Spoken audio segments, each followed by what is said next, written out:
What if I told you that one elaborate lie about my wealth nearly destroyed the most genuine love I had ever experienced?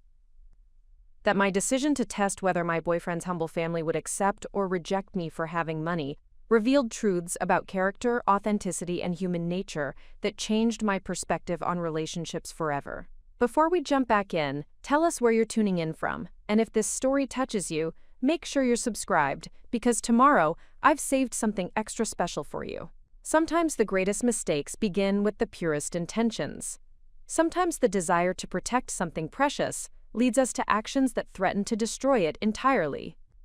Sometimes we become so afraid of being hurt that we create the very pain we sought to avoid. 6 months ago, I stood in my penthouse apartment overlooking downtown Seattle, staring at my reflection in the floor-to-ceiling windows, and made a decision that would test everything I believed about love, family, and the courage required for authentic relationships. I decided to lie about who I was to the people who mattered most to the man I loved. The irony was not lost on me, even then. Here I was, a woman who had built a multi-million-dollar tech consulting empire by age 28 through relentless honesty in business dealings, preparing to deceive the family of the man who had shown me what genuine affection looked like for the first time in my adult life. My name is Victoria Chen, and at 28, I had achieved what most entrepreneurs only dream of accomplishing. My company, Stellar Digital Solutions, specialized in helping traditional businesses integrate cutting-edge technology solutions. We had offices in Seattle, Portland, and San Francisco, with plans for East Coast expansion within the year. My personal net worth had crossed the 8-figure threshold the previous spring, and financial publications had begun featuring me in their annual lists of successful young executives. But success, I had learned, could be as isolating as failure. Perhaps more so, because the isolation came disguised as opportunity, admiration, and endless invitations to exclusive events, where conversations revolved around stock portfolios and vacation homes rather than dreams, fears, or genuine human connection. Growing up as the daughter of immigrants who had sacrificed everything to build a small but successful restaurant in Seattle's International District, I had learned early that money meant security, respect, and options. My parents, who had arrived from Taiwan with advanced degrees that were not recognized in America, had worked 18-hour days to provide opportunities for their children that they themselves had been denied. Victoria, my mother would say during the late evenings when she would help me with homework while balancing the restaurant's books, education and financial independence are the only things that cannot be taken from you. Everything else can disappear, but knowledge and the ability to support yourself will remain. Those words had driven me through computer science courses at the University of Washington, through the exhausting early years of building my business, through countless rejections from potential clients who doubted that someone so young could deliver sophisticated technological solutions. They had sustained me during the lonely nights when success felt hollow because there was no one to share it with who understood the sacrifice it had required. By the time I met Marcus Thompson, I had grown accustomed to relationships that felt more like business partnerships than emotional connections. The men I dated typically fell into two categories: those who were intimidated by my success and gradually withdrew, or those who seemed more interested in my financial status than in me as a person. Both types left me feeling more isolated than if I had remained single. Marcus was different from the moment I met him. We encountered each other at the most unlikely place imaginable for someone of my financial status: a community college evening class on sustainable gardening that I had enrolled in on a whim, seeking something tangible and real after months of abstract business strategy sessions. He was 31, with calloused hands that spoke of genuine work and eyes that lit up when he discussed the science behind soil composition and plant nutrition. Marcus worked as a landscape coordinator for the Seattle Parks Department, a position that required a deep understanding of horticulture, environmental science, and public space management, but which paid a salary that would not have covered my monthly car payment. What struck me immediately was his complete lack of awareness regarding my financial status. When I mentioned that I worked in technology consulting, he nodded politely and then spent the next hour explaining the complexity of maintaining urban green spaces in a climate that demanded adaptation to both heavy rainfall and drought conditions. His passion for his work was evident in every word, and his knowledge was both deep and practical in ways that my theoretical business success had never been.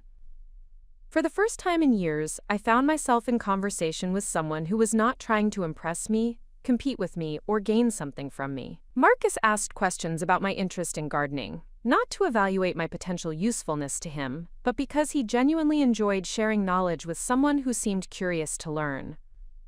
Our first actual date took place at a small Vietnamese restaurant in the International District, not far from where my parents had built their own establishment decades earlier. Marcus had suggested the location because he had read that they sourced ingredients from local sustainable farms, and he wanted to support businesses that aligned with his environmental values. I arrived in my most modest outfit, having instinctively sensed that appearing in designer clothing might create an uncomfortable dynamic. Even so, I noticed Marcus glancing at my watch, which I had forgotten to replace with something less expensive, and I felt a moment of anxiety about the impression I might be creating. But as the evening progressed, those concerns faded. Marcus talked about his work with such enthusiasm that I found myself genuinely fascinated by the challenges of urban environmental management. He described projects to restore native plant communities in city parks, efforts to create pollinator-friendly landscapes that could support declining bee populations, and innovative approaches to managing stormwater runoff through strategic landscaping. More importantly, he listened when I talked about my work with the same attention and interest that I had shown in his. When I explained the challenges of helping established businesses adapt to rapidly changing technology, he asked thoughtful questions about the human impact of digital transformation and how companies could implement change while supporting their employees through the transition. By the end of that first evening, I realized I had been more honest about my thoughts, concerns, and aspirations than I had been in years of networking events and professional dinners. Marcus had created space for authenticity that I had forgotten was possible in adult relationships. Our relationship developed slowly, carefully, with the kind of attention to detail that Marcus brought to his environmental restoration projects. We spent weekends exploring hiking trails throughout the Cascade Mountains, where he would point out indigenous plant species and explain their role in supporting local ecosystems. We attended farmers' markets where he knew vendors by name and could discuss the growing practices behind every product we purchased. I found myself looking forward to these simple activities in ways that expensive restaurants and exclusive events had never inspired. There was something deeply satisfying about experiencing the world through Marcus's perspective, seeing beauty and complexity in things I had previously overlooked in my focus on business growth and financial achievement. 3 months into our relationship, Marcus began talking about his family with the kind of warmth that spoke of genuine closeness and mutual support. His parents, Robert and Patricia Thompson, lived in a modest neighborhood in South Seattle, where they had raised 4 children on Robert's salary as a postal worker and Patricia's income from cleaning office buildings at night. "They are the hardest working people I know," Marcus told me one evening as we walked through Discovery Park. "Dad has worked the same route for 23 years, knows every person on his delivery path by name. Mom would come home from cleaning offices at midnight and still help us with homework before going to bed. They never had much money, but they made sure we all understood the value of education and treating people with respect." The love in his voice when he spoke about his parents was unmistakable, and it stirred something in me that I had not experienced since childhood. My own relationship with my parents, while loving, had been complicated by their expectations for my success and their concern that I might become too removed from my cultural roots. With Marcus's family, I sensed the possibility of acceptance based on character rather than achievement. But as our relationship deepened and Marcus began suggesting that I meet his family, anxiety began to build within me. Not because I doubted their capacity for warmth and welcome, but because I feared how they might respond to learning about my financial status. Would they assume I was too different from them to fit into their world? Would they worry that I might look down on their modest lifestyle? Would they question whether my feelings for Marcus were genuine if they knew how dramatically our financial circumstances differed? These concerns were heightened by conversations I had overheard at networking events and social gatherings, where wealthy individuals made dismissive comments about people from working-class backgrounds. I had witnessed the subtle and not-so-subtle ways that economic differences could create barriers between people, even when both sides had good intentions. More troubling were my own moments of uncertainty about how I would fit into Marcus's world long term. I loved him deeply and genuinely, but I had never been in a serious relationship with someone whose lifestyle was so different from mine. Would he be comfortable attending business events where conversations revolved around investments and market trends? Would he feel out of place in the social environments that were part of my professional life? Preparing and narrating this story took us a lot of time, so if you are enjoying it, subscribe to our channel. It means a lot to us. Now back to the story. These questions led to a growing sense of internal conflict. On one hand, I wanted to be completely honest with Marcus and his family about who I was and what my life included. On the other hand, I feared that full disclosure might create complications that could damage the most authentic relationship I had ever experienced. The tension came to a head during a conversation we had about future plans. Marcus had been offered a promotion to a supervisory position that would involve managing environmental programs across multiple city districts. The position represented a significant step forward in his career and included a salary increase that clearly excited him, though the amount would still be less than what I typically spent on business lunches in a given month. As he described his enthusiasm about the new role and what it would mean for his ability to contribute to environmental conservation efforts, I found myself caught between admiration for his passion and concern about how our financial differences might affect our future together. The promotion would represent real progress for him, while for me it was an amount that would not significantly impact my daily experience. That evening, alone in my apartment, I stared at the city lights stretching toward the horizon and made the decision that would change everything. Instead of having an honest conversation with Marcus about my financial situation and working through our differences together, I chose deception. I decided to test his family's character by presenting myself as someone completely different from who I actually was. The plan that formed in my mind was elaborate, and in retrospect, deeply unfair to everyone involved. I would present myself to Marcus's family as someone who came from significant wealth, someone whose lifestyle and expectations were dramatically different from theirs. I would observe how they treated me, whether they showed deference, resentment, or judgment based on perceived economic differences. If they responded with warmth and acceptance despite believing I came from privilege, I would know their character was genuine, and that they would welcome me regardless of my actual financial status. If they responded negatively, showing resentment or treating me differently because of perceived wealth, I would have learned something important about whether I could truly be part of Marcus's world long term. The logic seemed sound to me at the time, though I recognized even then that it involved a level of deception that went against everything I claimed to value in relationships. I rationalized the plan by telling myself that I was protecting both Marcus and myself from potential hurt later, that it was better to understand how our economic differences might affect family dynamics before we became more serious. But underneath the rational justifications was fear. Fear that I was too different from Marcus's world to truly belong. Fear that my success might create barriers that love alone could not overcome. Fear that the very achievements I was most proud of might become obstacles to the relationship I valued most. Standing at my window that night, watching the lights of a city where I had built a business empire but had struggled to build lasting personal connections, I made the choice that would test everything I thought I knew about myself, about love, and about the courage required for authentic relationships. I began planning the most elaborate performance of my life, one that would either confirm my fears about economic differences in relationships, or teach me lessons about honesty and trust that I was not yet prepared to learn. Either way, I was about to discover that the greatest risks in love come not from being vulnerable with the truth, but from trying to protect ourselves through deception. The stage was set for a test that would reveal far more about my own character than about the people I thought I was evaluating. Understanding why I chose deception over honesty requires examining the experiences that shaped my relationship with money, success, and trust. The decision to test Marcus's family through elaborate pretense did not emerge from nowhere. It was the culmination of years of experiences that had taught me to view wealth as both a shield and a barrier, success as both an achievement and an isolating force. My relationship with money began before I understood what money actually meant.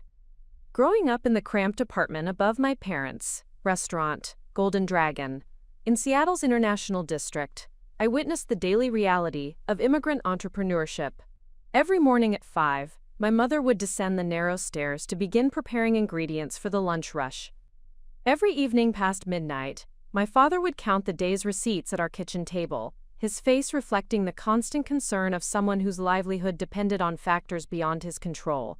The restaurant occupied a small storefront, wedged between a hardware store and a laundromat on Jackson Street. The dining area held 12 tables with mismatched chairs that my father had purchased secondhand and painted himself.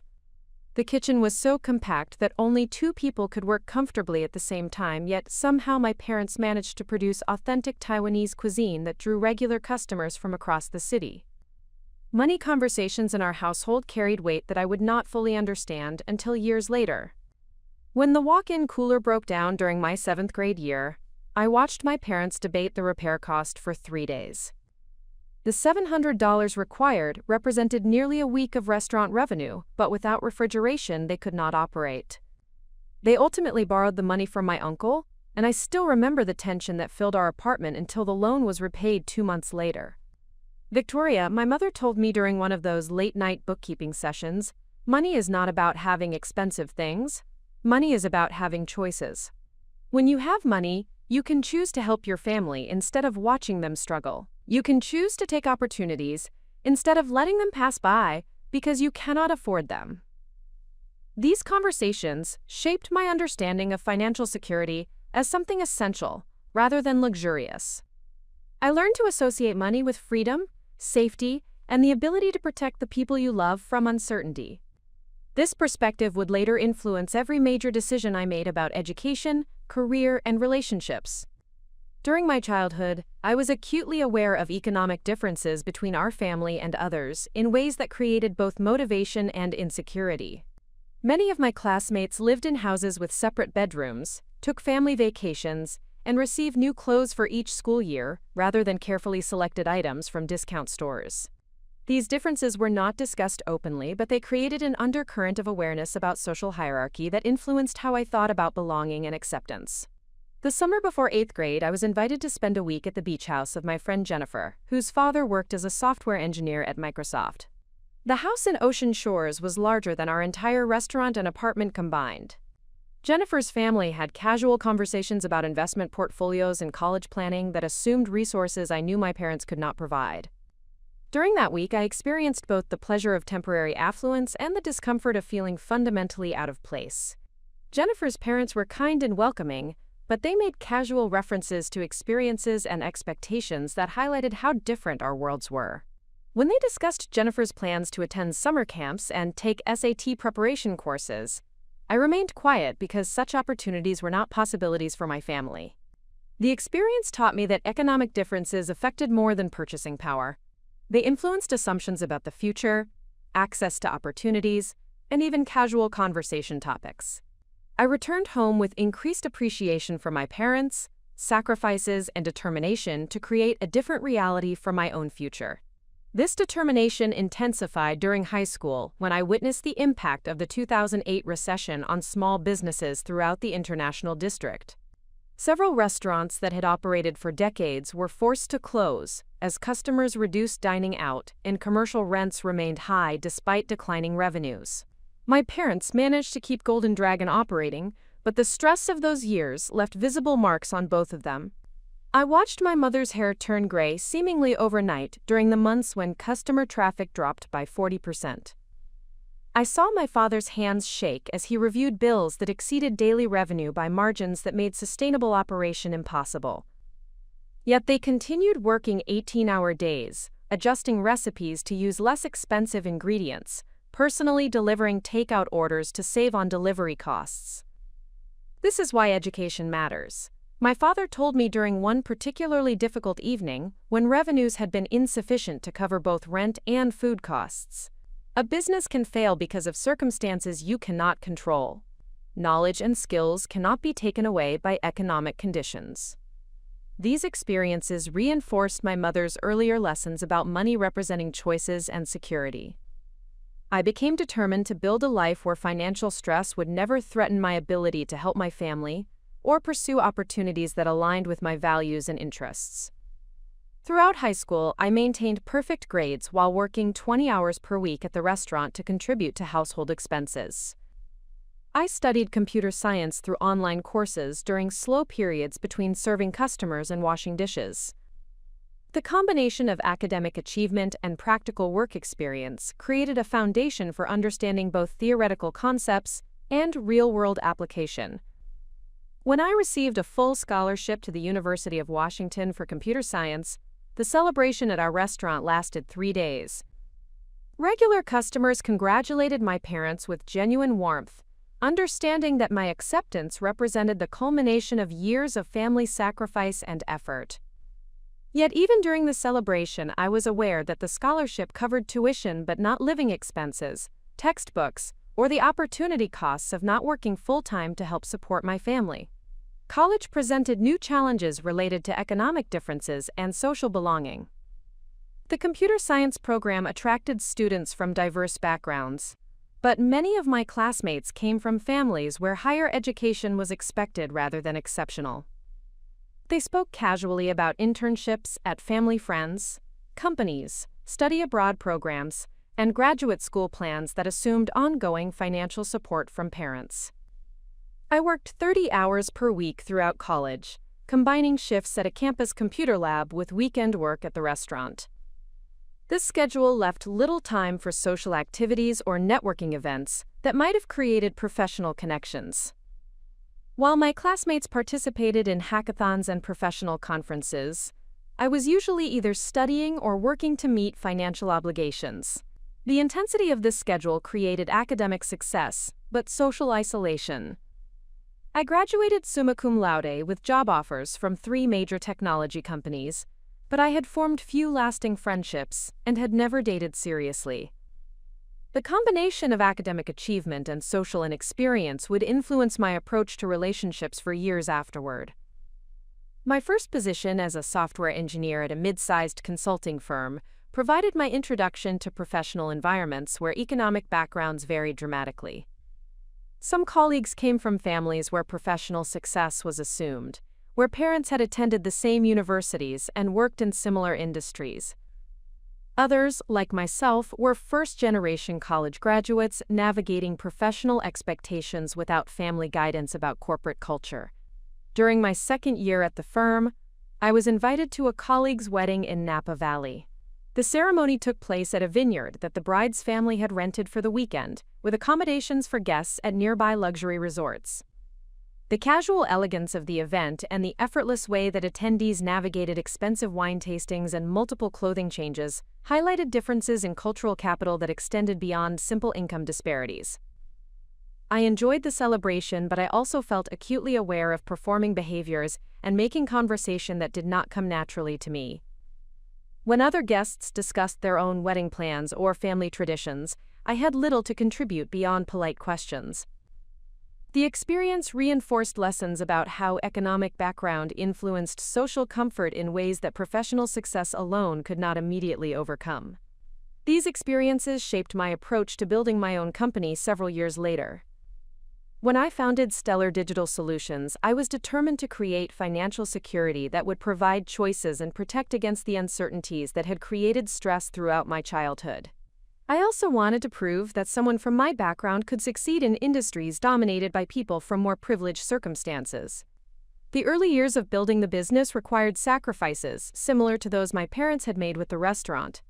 I worked 90-hour weeks, reinvested every dollar of profit back into company growth, and maintained personal expenses at levels barely above what was necessary for basic survival.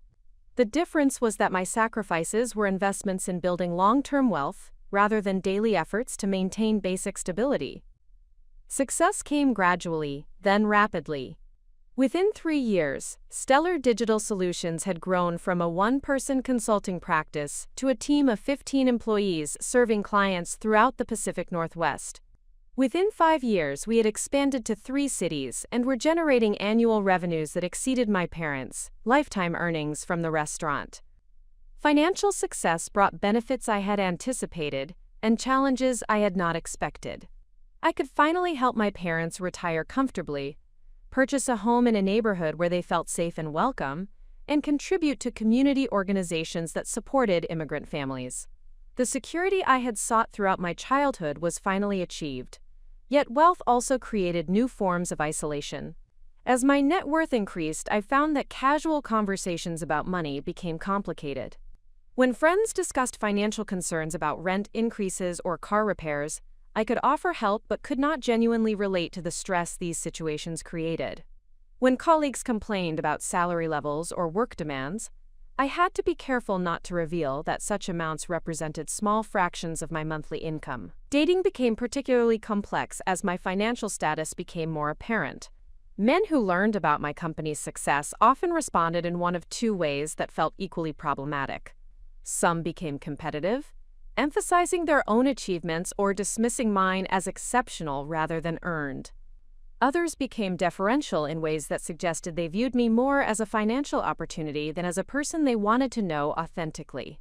The few serious relationships I attempted during my late 20s followed predictable patterns. Initially, I would downplay my financial status to avoid creating awkwardness or misaligned expectations. As relationships became more serious, the truth about my wealth would inevitably emerge through casual references to travel, charitable donations, or long-term financial planning. These revelations typically changed relationship dynamics in ways that felt uncomfortable for both parties. One relationship ended when my partner became resentful about economic differences that made him feel inadequate despite his own professional success. Another concluded when I realized my partner was more interested in the lifestyle my wealth could provide than in building genuine emotional connection. A third relationship failed because I never felt comfortable being fully honest about my financial situation, creating barriers to intimacy that ultimately made authentic connection impossible. These experiences taught me to approach relationships with caution that probably limited my ability to form deep connections. By the time I met Marcus, I had developed sophisticated strategies for managing information about my financial status, while evaluating potential partners, motivations, and character. I had also internalized beliefs about wealth creating inevitable complications in relationships, particularly with people from different economic backgrounds. Meeting Marcus challenged these assumptions, while simultaneously activating my deepest fears about economic differences affecting relationship dynamics. His genuine lack of interest in my financial status was refreshing, but it also meant that our relationship was developing without addressing differences that would eventually need to be discussed. His obvious love for his family and pride in their working-class values created appreciation but also anxiety about whether I would be accepted in their world. The decision to test his family through elaborate deception represented the culmination of years of experiences that had taught me to view wealth as something that complicated, rather than enhanced personal relationships. Instead of trusting that genuine affection could overcome economic differences, I chose to create an artificial scenario that would allow me to evaluate their character while protecting myself from potential rejection. Looking back, I can see that this decision revealed more about my own limitations than about any inherent problems with economic differences in relationships. My experiences had created wisdom about the importance of financial security and the challenges that wealth could create in social situations, but they had also created fear-based thinking that prevented me from approaching relationships with the openness and trust that genuine intimacy requires. The elaborate deception I was planning represented both the logical conclusion of years of careful relationship management and a fundamental betrayal of everything I claimed to value about honesty and authentic connection. I was about to discover that the greatest barriers to love often exist within ourselves, in the fears and assumptions we carry from past experiences, rather than in the actual circumstances we face in the present. The catalyst that transformed my anxieties about economic differences into an elaborate deception plan arrived during what should have been one of the happiest moments of my relationship with Marcus. The specific event that pushed me from careful consideration to active deception occurred on a rainy Thursday evening in late October, exactly 4 months after our first date.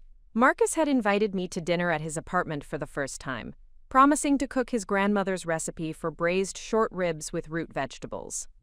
His enthusiasm about sharing this family tradition had been building for weeks, and I had been looking forward to experiencing another glimpse into the warmth and authenticity that seemed to characterize his family relationships. His apartment occupied the second floor of a converted craftsman house in the Beacon Hill neighborhood, about 15 minutes south of downtown Seattle. The building had been subdivided into 4 rental units, each maintaining elements of the original 1920s architecture, while providing affordable housing for working professionals like Marcus, who served essential community functions but earned modest salaries. Walking up the exterior wooden stairs to his front door, I felt a familiar tension between appreciation and discomfort. The neighborhood possessed genuine character, with tree-lined streets and well-maintained homes that reflected the pride residents took in their community. Yet I could not ignore the contrast with my own living situation in a luxury high-rise, where monthly fees exceeded Marcus's entire rent payment. Marcus's apartment consisted of a combined living and dining area, a compact kitchen, one bedroom, and a bathroom with vintage fixtures that had been carefully maintained rather than extensively updated. The furnishings reflected his environmental values and practical approach to consumption: a couch purchased secondhand and reupholstered in durable fabric, bookshelves constructed from reclaimed wood, and plants throughout every room that created a sense of natural abundance within modest square footage. The evening began beautifully. Marcus had transformed his small dining area with candles and flowers from his community garden plot. The short ribs had been braising since morning, filling the apartment with aromas that spoke of patience and care. As we ate, he shared stories about learning to cook from his grandmother, who had immigrated from Alabama during the Great Migration and had supported her family through domestic work while raising 6 children. She always said that cooking was about more than feeding people, Marcus explained as he served generous portions of the tender meat and perfectly seasoned vegetables. It was about showing love in a way that people could taste and remember. Every recipe she taught me came with stories about the family members who had contributed ingredients or techniques over the years. The food was exceptional, prepared with the kind of attention to detail and ingredient quality that expensive restaurants often failed to achieve. More importantly, sharing this family tradition felt like being invited into Marcus's most personal values and relationships. For 2 hours, we existed in a bubble of intimacy that made external differences irrelevant. The moment that changed everything occurred as we were finishing dinner, and Marcus began sharing his excitement about an upcoming family gathering, where he wanted me to meet his parents and siblings. His eyes lit up as he described the annual Thompson family reunion, scheduled for the weekend before Thanksgiving, where 4 generations would gather at his parents' home for 3 days of cooking, storytelling, and celebration. "I've been telling them about you for weeks," Marcus said, reaching across the small table to take my hand. "Mom has been asking when she's going to meet the woman who has made me so happy. Dad wants to show you his workshop in the basement where he builds furniture as a hobby. My sister Claire is excited to meet someone who actually understands technology, since she's been struggling with setting up her small business website." The warmth in his voice when he spoke about his family was unmistakable, and the prospect of being welcomed into such obviously close relationships should have filled me with anticipation. Instead, I felt a familiar knot of anxiety forming in my stomach as questions I had been avoiding demanded immediate attention. "Tell me more about your family," I said, trying to keep my voice casual while gathering information that might help me navigate the upcoming introduction successfully. "What do your parents do for work? What are their interests outside of family?" Marcus smiled, clearly enjoying the opportunity to describe people he obviously loved and admired. "Dad has worked for the Postal Service for 23 years. He knows everyone on his route and has been invited to more weddings, graduations, and birthday parties than anyone should reasonably attend. He's also incredibly talented with woodworking and has built most of the furniture in their house from scratch." He paused to refill our wine glasses, continuing with obvious pride. "Mom cleaned office buildings downtown for 15 years before switching to daycare work when her knees started bothering her from all the scrubbing and lifting. She's been taking care of neighborhood kids for the past 8 years and loves it. The children adore her, and parents trust her completely because she treats every child like her own." As Marcus continued describing his siblings and extended family members, each story reinforced the picture of people who had built meaningful lives through honest work, strong relationships, and community contribution. His oldest brother David worked as an electrician and had recently started his own contracting business. His sister Claire had opened a small bakery specializing in custom cakes for celebrations. His youngest brother Michael was completing a teaching degree and planned to work in public schools in underserved communities.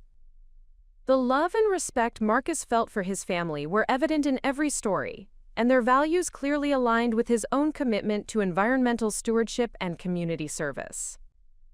Yet with each detail, my anxiety increased as I imagined their potential reactions to learning about my financial status and lifestyle. "They're going to love you," Marcus said, squeezing my hand gently. "Especially when they see how happy you make me and how much we have in common in terms of values and interests." His confidence that his family would welcome me should have been reassuring, but instead it triggered a cascade of worried thoughts about all the ways economic differences might complicate the introduction. What would they think when they learned I lived in a penthouse apartment that cost more per month than many people earned in a year? How would they respond to discovering that my company's annual revenues exceeded the combined lifetime earnings of everyone in their family? The immediate trigger for my decision to pursue deception occurred when Marcus excused himself to answer a phone call from his mother. Through the thin walls of his apartment, I could hear portions of their conversation that revealed the depth of his excitement about introducing me to his family. "Yes, Mom, I'm really sure about her," I heard him say, his voice carrying the kind of certainty that indicated serious long-term intentions. "She's different from anyone I've dated before, genuine, successful in her own right, but not concerned with impressing people or showing off. You're gonna see why I think she might be the one." The phrase "might be the one" should have filled me with joy, representing the confirmation that Marcus viewed our relationship with the same seriousness that I felt. Instead, it amplified my fears about economic differences potentially creating barriers that could damage or destroy something precious. When Marcus returned to the table, his face reflected the happiness of someone who had just shared positive news with beloved family members. "Mom is so excited to meet you that she's already planning the menu for dinner next weekend. She wants to make sure we have options you'll enjoy, and she's asking Dad to set up the good china in the dining room." The mention of good china hit me with unexpected force. I realized that Marcus's family was already treating my visit as a special occasion worthy of their finest possessions and most careful preparations. They were preparing to honor me as someone important to their son, while I was planning to deceive them about fundamental aspects of my identity. The contradiction between their authentic welcome and my intended deception should have prompted me to abandon the plan immediately. Instead, it reinforced my determination to proceed. If they were going to use their good china and special preparations for someone they believed was Marcus's potential life partner, I needed to know whether their warmth would persist if they thought that person came from dramatically different circumstances than their own. After Marcus walked me to my car that evening, I sat in the driver's seat for 20 minutes before starting the engine, trying to process the conflicting emotions that threatened to overwhelm my capacity for rational decision-making. On one hand, the evening had provided additional evidence that Marcus and his family possessed the kind of character and values that aligned with what I claimed to want in my personal life. On the other hand, the seriousness of their expectations made the potential consequences of economic differences feel more significant rather than less. The drive back to my apartment provided 30 minutes of uninterrupted time to examine the fears that were driving my decision-making process. I recognized that my concerns were not based on anything Marcus or his family had said or done to suggest they would respond negatively to learning about my financial status. Instead, my anxiety was based on past experiences with other relationships and general assumptions about how economic differences affected interpersonal dynamics.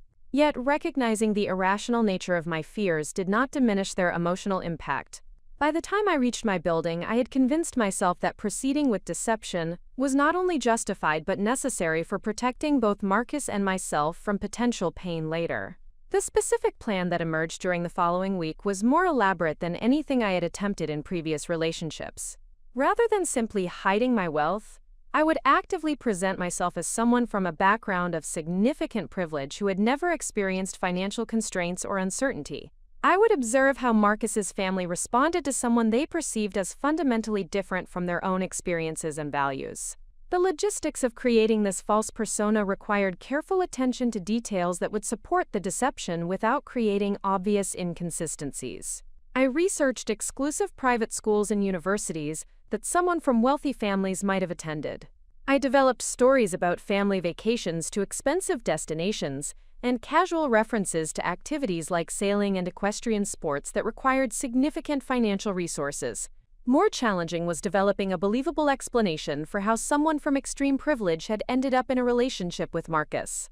I decided to present our meeting as part of my interest in environmental causes, suggesting that I had become involved in conservation efforts as a way of using family wealth for socially beneficial purposes. The most complex aspect of the plan involved creating evidence that would support my claims about privileged background without revealing the truth about my actual financial situation.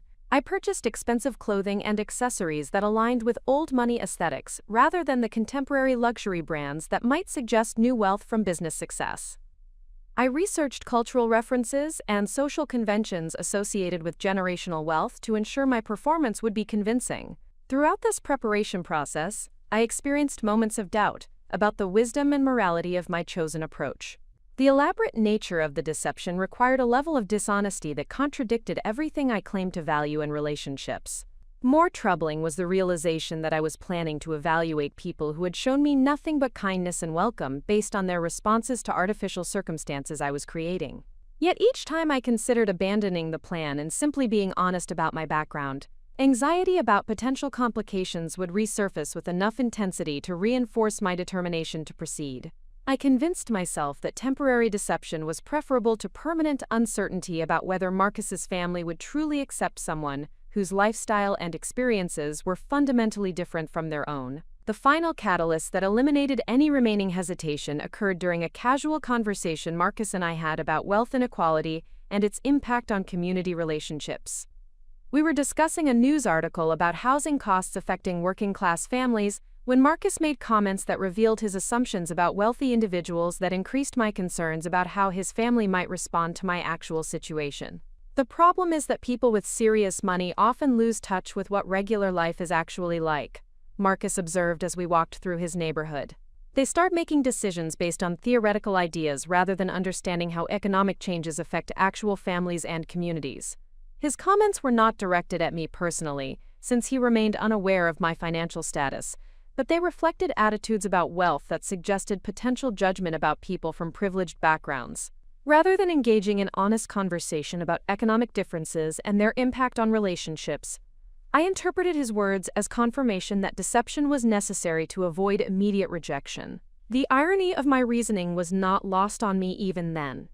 I was preparing to test whether Marcus's family would judge me based on perceived economic differences, while simultaneously demonstrating that I was judging them based on my assumptions about their potential reactions. The elaborate deception I was planning revealed more about my own limitations and prejudices than anything I might discover about their character. Standing in my apartment that final evening before implementing the plan, I felt the weight of choices that would affect not only my relationship with Marcus, but also my understanding of myself and my capacity for authentic connection. The decision to proceed with deception represented both a betrayal of everything I claimed to value and a logical conclusion of years of experiences that had taught me to view wealth as a complicating factor in personal relationships. The stage was set for a test that would reveal truths about character, authenticity, and the courage required for genuine love that I was not prepared to learn. The elaborate performance I was about to begin would ultimately teach me more about the barriers I had created within myself than about any external obstacles to happiness and connection. The 3 days between conceiving my deception plan and the scheduled family reunion became a period of intense internal conflict that revealed the depth of my psychological barriers around authentic relationships. Despite my outward determination to proceed with testing Marcus's family through elaborate pretense, significant parts of my consciousness resisted the plan with arguments that challenged both its morality and its practical wisdom. The resistance began the morning after my decision, as I sat in my home office reviewing quarterly financial reports for Stellar Digital Solutions. The routine task of analyzing business metrics provided a stark contrast to the emotional complexity of personal relationship management. In professional contexts, I had built my reputation on transparency, accurate data presentation, and honest assessment of challenges and opportunities. The contrast between my business ethics and my planned personal deception was impossible to ignore. My first attempt to rationalize the contradiction focused on the different stakes involved in business versus personal relationships.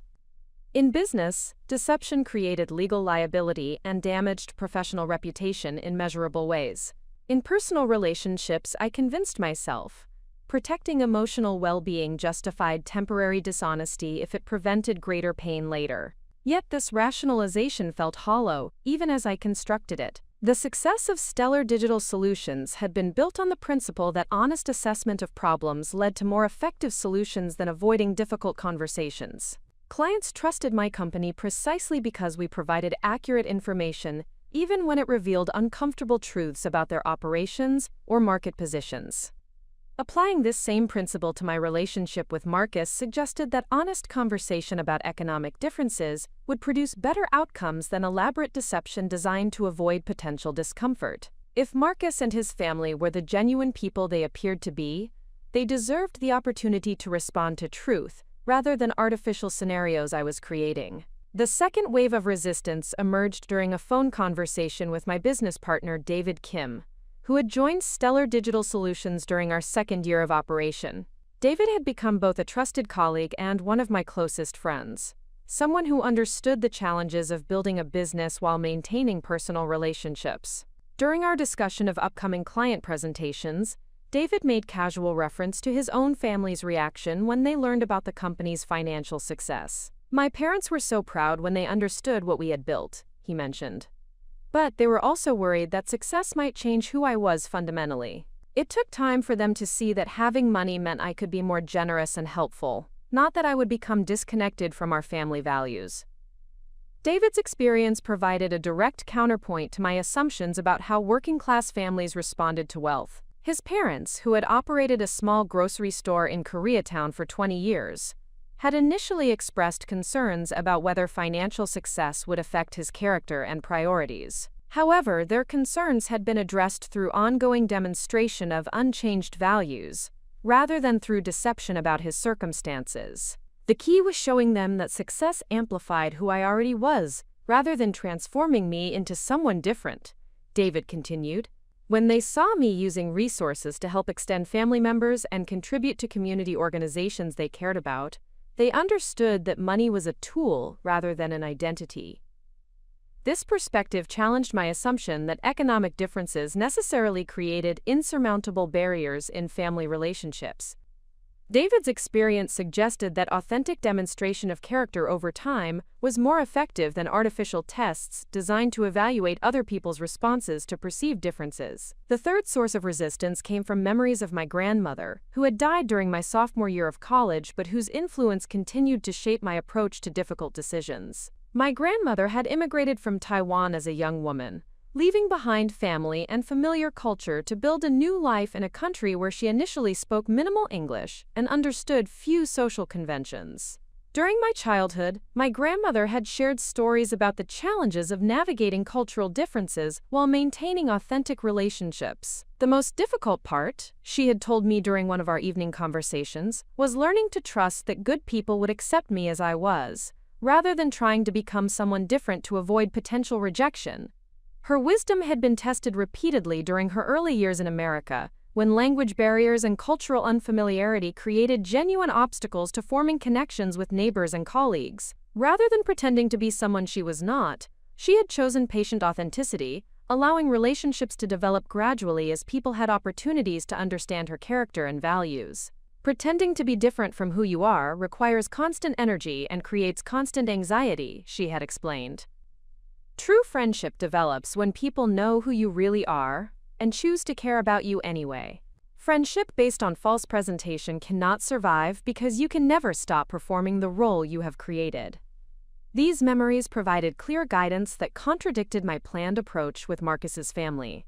My grandmother's experience demonstrated that authentic relationships required courage to be vulnerable, rather than strategic management of information to control other people's responses. The fourth area of resistance emerged from practical concerns about sustaining elaborate deception over time. Creating a believable persona of someone from generational wealth required not only initial performance during the family reunion, but ongoing maintenance of false claims throughout any continued relationship with Marcus. The logistics of this deception became more complex the more carefully I considered them. Maintaining claims about privileged background would require consistent stories about childhood experiences, educational institutions, family traditions, and social connections that I did not actually possess. Any relationship serious enough to involve meeting extended family members would eventually require evidence to support these claims. More problematic was the question of how to transition from deception back to honesty if the relationship continued to develop. If Marcus's family responded positively to my false persona, I would eventually need to reveal the truth about my actual background and explain why I had chosen deception initially. The conversation required to address such fundamental dishonesty would likely be more damaging to relationships than any initial concerns about economic differences. The fifth source of resistance came from recognition that my plan revealed prejudices about working-class families that contradicted my stated values about equality and respect for diverse backgrounds. By assuming that Marcus's family would respond negatively to wealth, I was attributing characteristics to them based solely on their economic circumstances rather than evidence from their actual behavior and expressed values. Marcus had consistently demonstrated values that emphasized character over material circumstances. His work in environmental conservation reflected genuine commitment to community benefit, rather than personal advancement. His description of his family had emphasized their integrity, work ethic, and mutual support, rather than material possessions or social status. Attributing potential prejudice or resentment to people I had never met, based on assumptions about their economic background, represented exactly the kind of thinking I criticized when wealthy individuals made dismissive generalizations about working-class communities. The irony of using discriminatory assumptions to test other people for discriminatory attitudes was not lost on me. The sixth wave of resistance emerged from consideration of how my deception might affect Marcus himself. Even if his family responded positively to my false persona, discovering my dishonesty would likely damage his trust in ways that could permanently affect our relationship. Marcus had been consistently honest with me about his background, his work, his family, and his feelings about our relationship. He had shared vulnerable information about his hopes, concerns, and long-term goals, without apparent fear that such honesty might create rejection or judgment. His approach to relationships modeled the kind of authenticity I claimed to value, but was apparently unwilling to practice. Deceiving Marcus's family also meant deceiving Marcus himself, since maintaining the false persona would require lying to him about my interactions with his parents and siblings. The compound nature of the deception would create multiple layers of dishonesty that would be difficult to address, even if I eventually chose to reveal the truth. The seventh area of resistance focused on the potential impact of my actions on Marcus's relationship with his family. If my deception was discovered during or after the family reunion, the resulting conflict might create tension between Marcus and his parents that could persist long after our relationship ended. Marcus clearly valued his family relationships as sources of support, guidance, and identity. Creating circumstances that might damage those connections for the sake of testing their character represented a selfish disregard for relationships that were important to someone I claimed to love. The eighth source of resistance came from recognition that the deception plan was motivated more by my own insecurities than by legitimate concerns about his family's character. The elaborate nature of my preparation revealed the depth of anxiety I carried about being accepted as I actually was, rather than as some idealized version of myself. This anxiety had historical roots in experiences throughout my life where economic differences had created social discomfort or relationship complications. However, those experiences had occurred with different people in different contexts, and projecting their lessons onto Marcus's family without evidence was unfair to everyone involved. The ninth wave of resistance emerged from consideration of alternative approaches that could address my legitimate concerns without resorting to deception. If I was genuinely worried about how economic differences might affect relationship dynamics, honest conversation with Marcus about those concerns would provide opportunities to address them collaboratively. Marcus had demonstrated emotional maturity and communication skills that suggested he could engage productively in difficult conversations about social differences and their potential impact on our relationship. Rather than testing his family through artificial scenarios, I could trust his judgment about their character and his ability to navigate any complications that might arise from economic differences.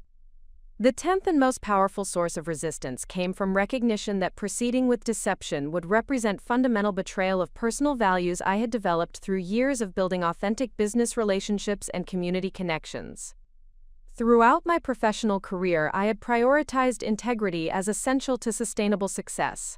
Clients trusted Stellar Digital Solutions because we provided accurate assessments and honest recommendations, even when they were difficult to hear or implement. Colleagues respected my leadership because I acknowledged mistakes openly and addressed problems directly rather than avoiding them. This commitment to integrity had created both business success and personal satisfaction that came from knowing I had earned achievements through legitimate effort rather than manipulation or deception. Abandoning these principles in personal relationships would create internal contradiction that would likely undermine my confidence and self-respect, regardless of the immediate outcomes.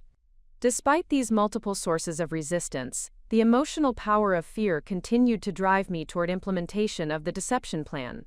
Each rational argument against dishonesty was countered by anxious scenarios about potential rejection, judgment, or relationship complications that honesty might create. The intensity of this internal conflict revealed the depth of psychological barriers I had developed around vulnerability in intimate relationships.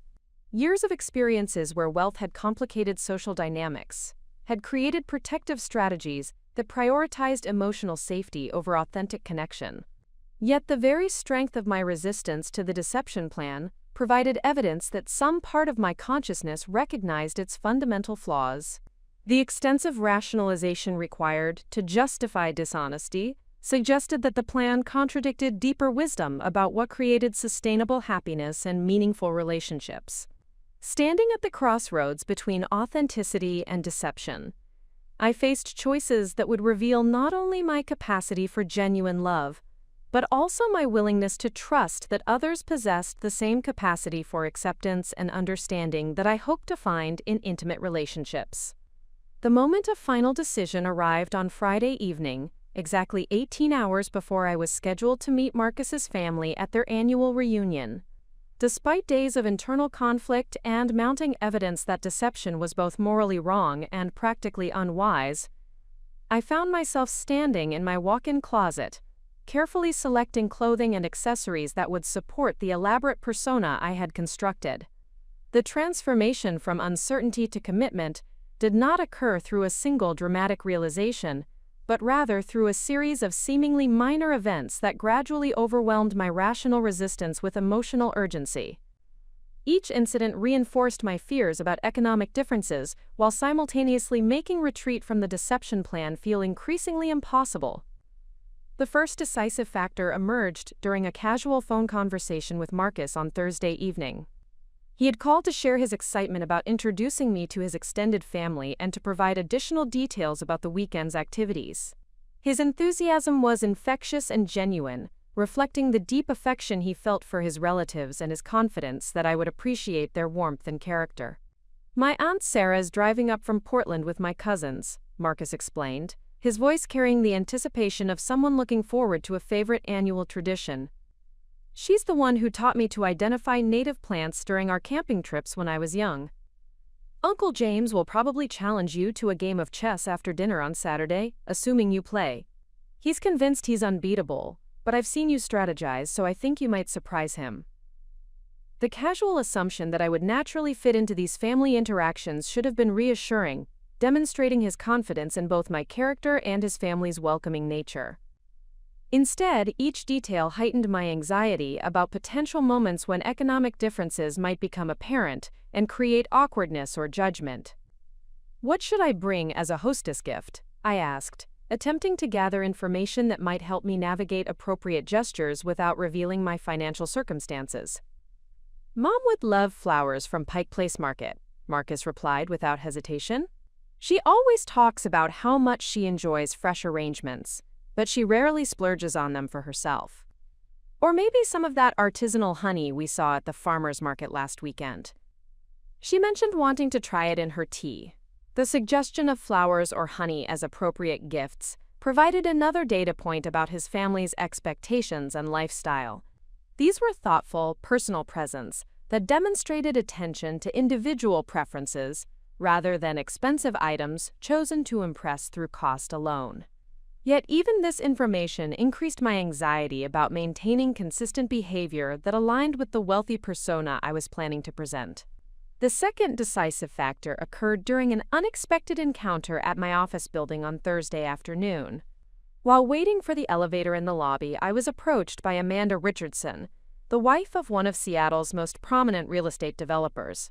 Amanda and I had met at several charity events, and she had occasionally sought my company's services for technology consulting related to her husband's commercial properties. "Victoria, how lovely to see you," Amanda said, her voice carrying the cultivated warmth of someone accustomed to managing social interactions for business benefit. "I was hoping I might run into you. We're planning a small gathering next weekend for some colleagues in the tech industry, and I thought you might enjoy meeting some potential clients or partners." Amanda's invitation represented the kind of networking opportunity that typically contributed to business growth and professional development. Her gatherings attracted successful entrepreneurs, investors, and executives who often became valuable connections for expanding stellar digital solutions. Under normal circumstances, I would have accepted immediately. "I'm afraid I have family commitments next weekend," I replied, not wanting to provide details about Marcus's family reunion. "But thank you for thinking of me." Amanda's expression shifted slightly, revealing curiosity about what kind of family commitments might take precedence over professional networking opportunities. "Of course," she said, though her tone suggested mild surprise. "Perhaps another time. Are you seeing someone seriously? It's wonderful when personal relationships reach the point where family integration becomes important." The casual nature of Amanda's question, and her assumption that family integration represented a natural progression in serious relationships, should have normalized my upcoming meeting with Marcus's parents and siblings. Instead, her words triggered acute awareness of the social expectations surrounding such introductions and the potential for economic differences to complicate what should have been straightforward relationship milestones. "We'll see how it goes," I responded vaguely, wanting to end the conversation before Amanda's natural curiosity led to more specific questions about Marcus or his family. After Amanda departed, I remained in the lobby for several minutes, processing the interaction's impact on my already fragile emotional state. Amanda's world represented the social environment where my wealth was understood and accepted as normal. Her casual assumptions about networking priorities and relationship progression reflected values that aligned with my professional identity, but felt increasingly disconnected from the personal relationship that had become most important to me.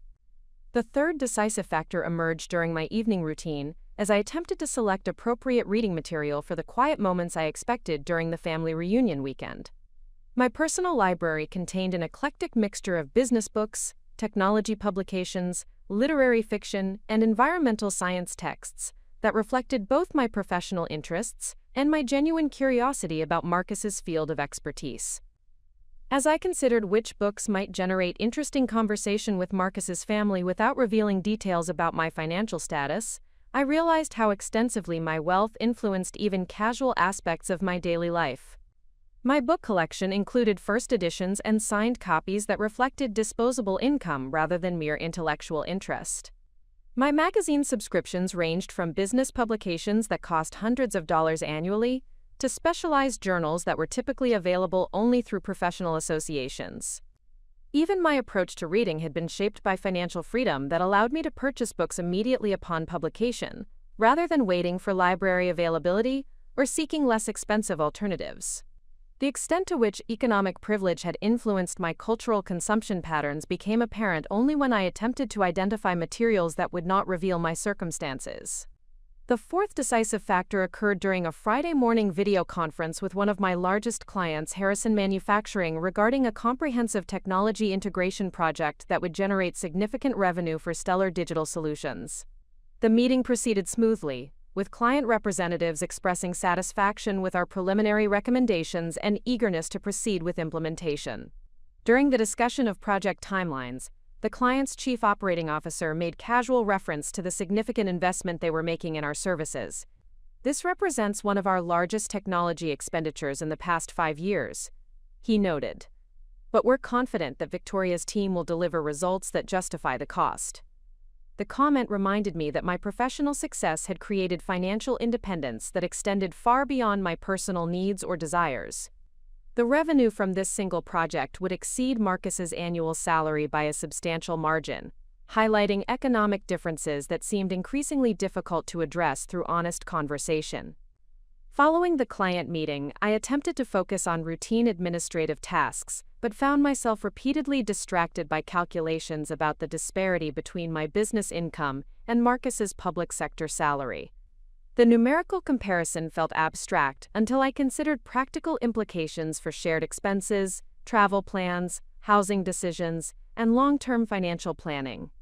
These calculations led to uncomfortable recognition that maintaining a serious relationship with Marcus while hiding my financial circumstances would eventually require ongoing deception about routine decisions that reflected economic capacity. Simple choices about restaurants, vacations, gifts, and housing would need to be carefully managed to avoid revealing information that contradicted the modest financial status I had implied through omission. The fifth decisive factor emerged during a lunch meeting with Jennifer Walsh, my college friend, who had recently married a cardiologist and was navigating her own questions about economic differences in relationships. Jennifer had requested the meeting to discuss challenges she was experiencing with her husband's family, who came from generational wealth, and had initially expressed concerns about her middle-class background. The wedding was incredibly stressful, Jennifer confided as we shared appetizers at a downtown restaurant. His mother kept making subtle comments about traditions and expectations that I didn't understand. I felt like I was constantly being evaluated on criteria that nobody had explained to me. Jennifer's experience provided a cautionary example of how economic differences could create relationship complications, even when both families had good intentions. Her in-laws' concerns had apparently been based more on cultural unfamiliarity than on judgment about her character, but the impact on Jennifer's confidence and comfort had been significant. "How did you handle it?" I asked, seeking guidance that might apply to my own situation. "Eventually, I had to have direct conversations with both my husband and his parents about their expectations and my concerns." Quote, Jennifer replied. "It was uncomfortable initially, but addressing the issues openly was much better than trying to guess what they were thinking or pretending to be someone I wasn't." Jennifer's experience suggested that honest communication about economic differences, while potentially difficult, was more effective than avoidance or deception. Yet her description of the stress and uncertainty she had experienced during the initial period of family integration reinforced my fears about similar challenges with Marcus's family. The sixth and final decisive factor occurred during my Friday afternoon preparation routine, as I reviewed my performance plan one last time before implementation. The elaborate nature of the deception I had constructed became fully apparent as I attempted to memorize details about fictional childhood experiences, educational institutions, family traditions, and social connections. The complexity of maintaining consistent stories about privileged background, while avoiding specific claims that could be easily verified, required mental organization that felt similar to preparing for high-stakes business presentations. Yet unlike professional presentations, this performance would need to be sustained for an entire weekend while managing emotional dynamics and relationship building. As I practiced casual references to exclusive schools, family estates, international travel, and cultural activities associated with generational wealth, the artificiality of the exercise became increasingly apparent. These were not embellishments of actual experiences but complete fabrications designed to create false impressions about fundamental aspects of my identity and history. The moment when internal conflict resolved into firm commitment occurred as I stood before my bathroom mirror, applying the understated makeup that would complete my transformation into someone from old money background. Looking at my reflection, I recognized that I was preparing to perform a character, rather than simply presenting a carefully curated version of myself. Yet despite the clear moral problems with the deception, fear of rejection and uncertainty about Marcus's family's potential reactions had become more emotionally compelling than rational arguments for honesty. The psychological investment I had made in constructing the elaborate persona made abandoning the plan feel like admitting defeat rather than choosing wisdom. The commitment became final when I selected the specific outfit that would begin my performance. A classic wool dress in navy blue that suggested quality without ostentation, paired with pearls that appeared to be family heirlooms rather than recent purchases, and shoes that reflected traditional rather than contemporary luxury aesthetics. Each element of my appearance was chosen to communicate specific messages about background, values, and social positioning. The coordination required to ensure these messages supported my fictional narrative, while avoiding obvious contradictions with my actual personality, represented a level of strategic deception that I had never previously attempted in personal relationships. As I completed my preparation and gathered the items I would need for the weekend, I experienced a moment of clarity about the magnitude of the choice I was making. The deception plan represented not only betrayal of Marcus and his family but also abandonment of personal values that had guided my most important decisions throughout my adult life. Yet this recognition was not sufficient to change my course of action. The emotional momentum toward protecting myself from potential rejection had become stronger than my commitment to integrity in intimate relationships. I had chosen fear-based strategy over courage-based authenticity, despite understanding that this choice contradicted everything I claimed to value about genuine connection. The final step in my commitment occurred when I placed the engagement ring Marcus had given me into a simple jewelry box, rather than wearing it during the family reunion. The ring represented his trust in my character and his confidence in our shared future, yet I was preparing to betray both through elaborate dishonesty designed to test his family's reactions to artificial circumstances. Removing the ring felt symbolic of the deeper betrayal I was choosing to implement. I was temporarily abandoning my identity as someone worthy of Marcus's love and trust, in order to evaluate whether his family possessed the character qualities that he had already demonstrated through his own behavior and values. Standing at the threshold of deception, I understood that I was about to discover truths about courage, authenticity, and the requirements for genuine love that would challenge everything I thought I knew about relationships and personal growth. The elaborate performance I was beginning would ultimately reveal more about my own limitations than about any external barriers to happiness and connection. The transformation from successful entrepreneur to convincing heiress required methodical preparation that drew upon skills I had developed throughout my business career, while applying them to fundamentally different purposes. The systematic approach I employed to construct my false persona revealed both my capacity for detailed strategic planning and the extent to which fear had corrupted my judgment about authentic relationship building. The foundation of my preparation began with comprehensive research into the cultural markers and behavioral patterns associated with generational wealth. I approached this investigation with the same thoroughness that characterized my professional consulting work, recognizing that credible deception would require understanding subtle distinctions that separated inherited privilege from earned success. My research methodology involved multiple information sources that would provide authentic details about how individuals from old money backgrounds actually lived, spoke, and made decisions. Public libraries provided access to biographical materials about prominent families whose wealth had been established over multiple generations.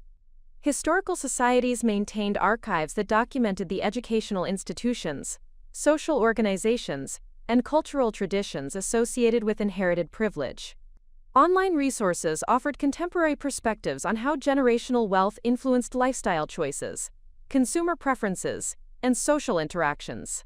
Forums and publications devoted to luxury goods and exclusive services provided insights into the products and experiences that wealthy families considered essential versus ostentatious.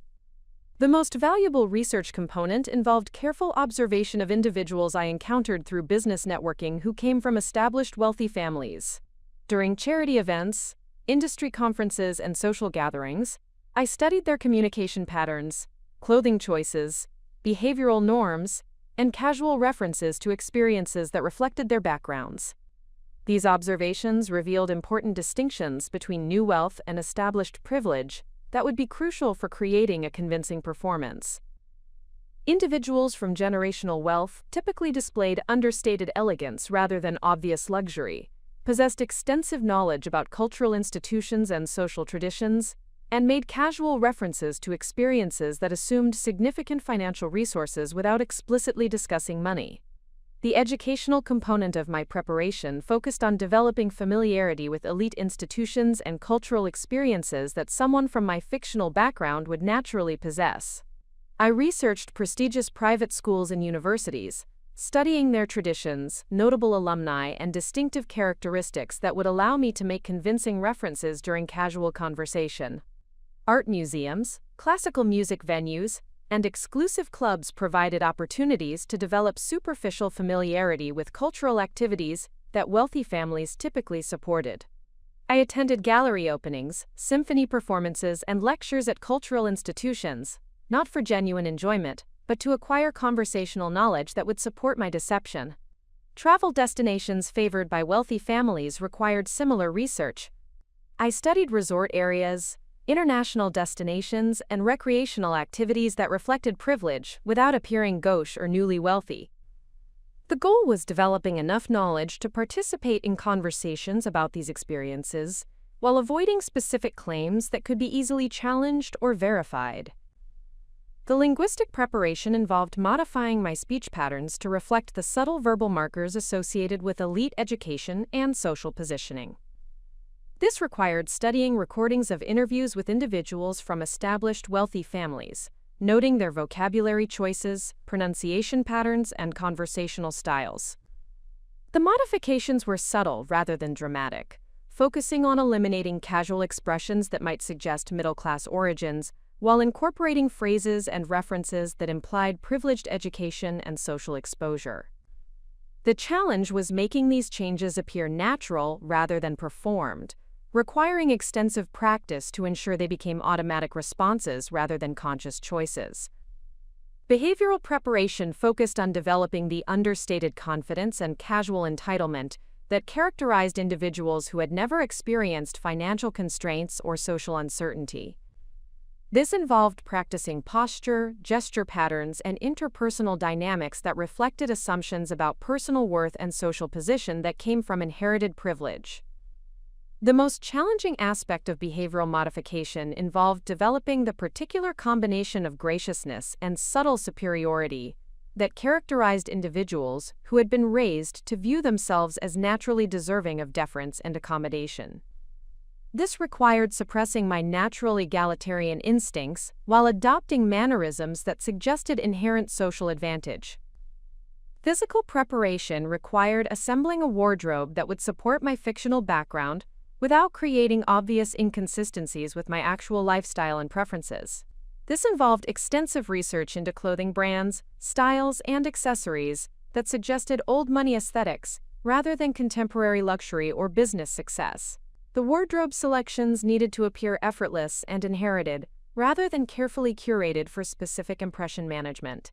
Classic pieces in traditional styles and colors would suggest family influence and timeless taste, rather than fashion consciousness or recent acquisition of wealth. Jewelry presented particular challenges because authentic heirloom pieces possessed historical and emotional significance that could not be replicated through recent purchases.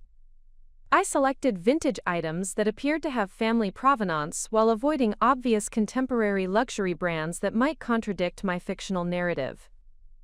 The vehicle I would drive to the family reunion required careful consideration to support my performance without creating practical complications.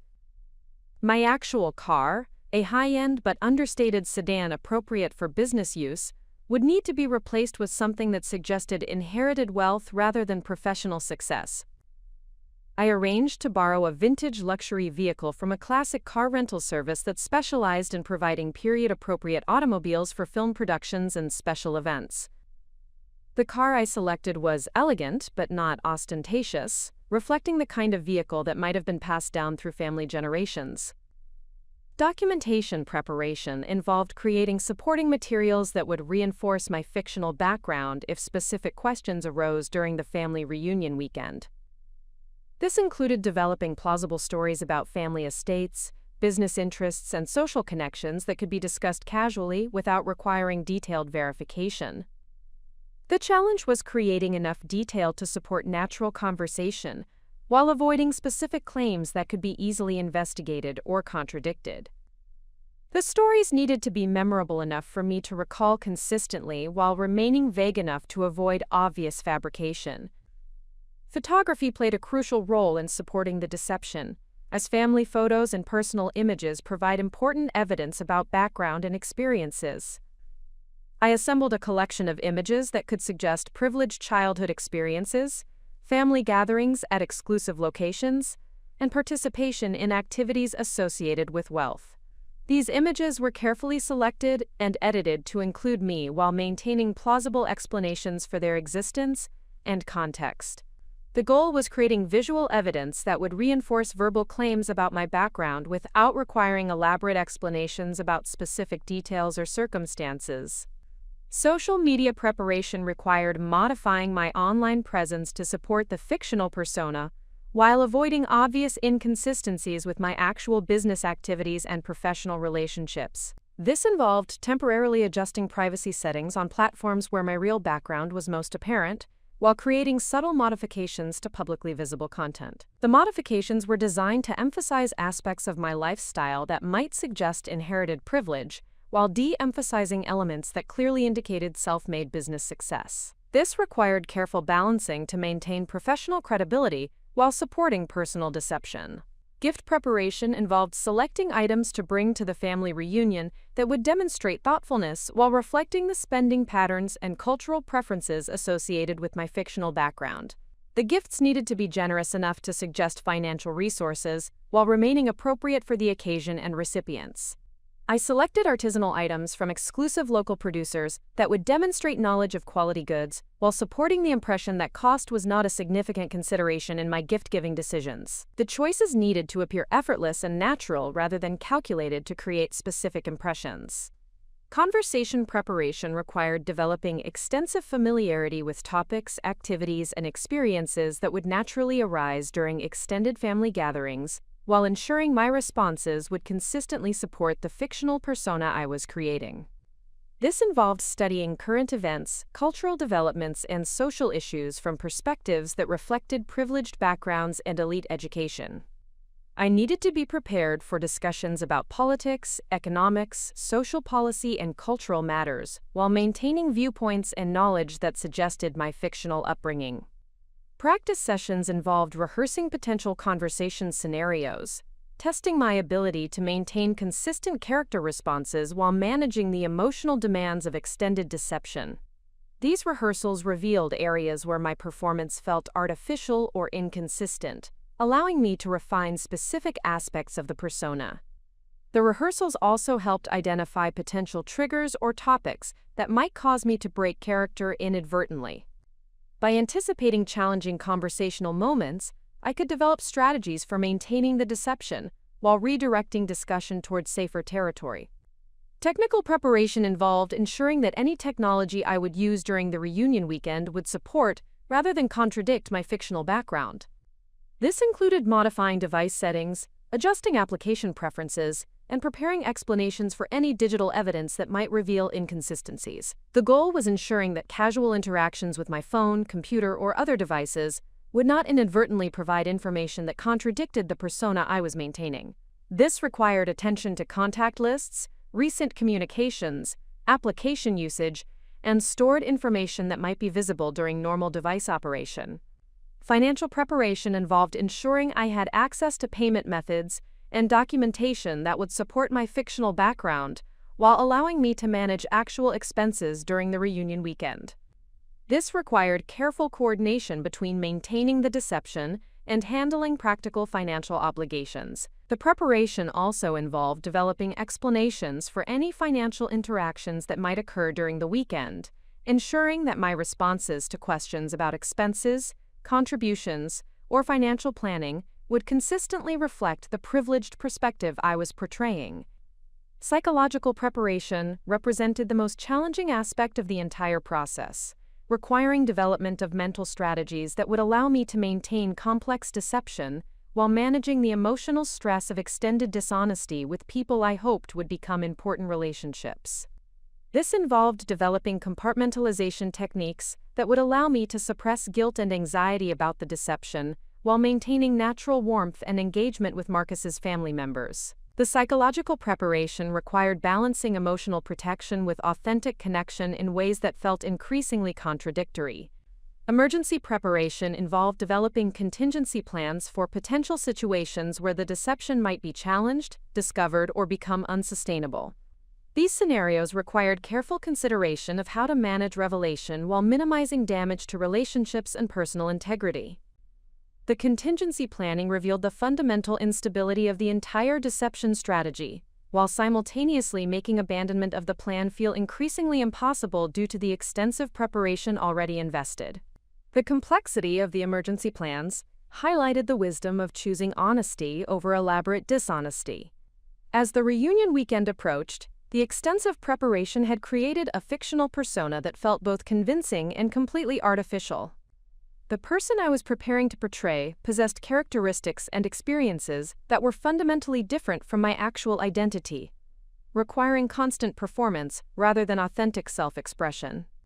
The preparation process had demonstrated both my capacity for detailed strategic thinking and the extent to which fear had corrupted my approach to intimate relationships.